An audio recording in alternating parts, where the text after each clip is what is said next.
Some Albuquerque parents are concerned tonight that APS schools may soon start following as many as 3 different calendars. Albuquerque Public Schools is leaving it up to individual schools to decide. News 13's Courtney Allen joins us with the details. Courtney?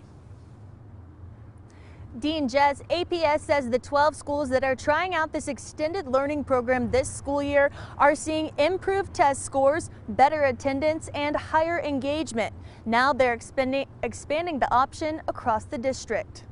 Some APS parents aren't too happy. This could quickly create a major nightmare for many families with kids, with the thought of their children's school calendar getting turned upside down. Loss of freedom and loss of sanity. APS is giving schools the option to choose one of 3 calendars for the 2020-2021 school year.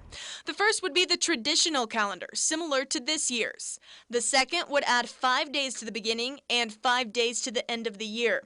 And the third would also add a total of 10 days and be year-round with several breaks. I just think this is, as good as it sounds, I think this is just going to lead to chaos and disaster. Kelly Harrell has students at 2 different schools, worried about the possibility of those schools adopting different calendars. That means terrible things. I don't know how our family is going to travel. She's concerned it will create problems for her work schedule and her kids. Summer camps are oriented around that time frame.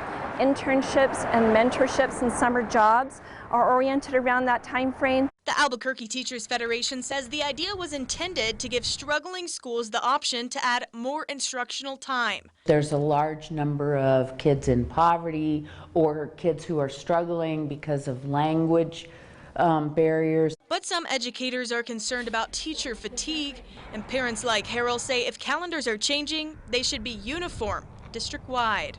I think this is just a recipe for a lot of problems, a lot of cost, and a lot of frustrated parents.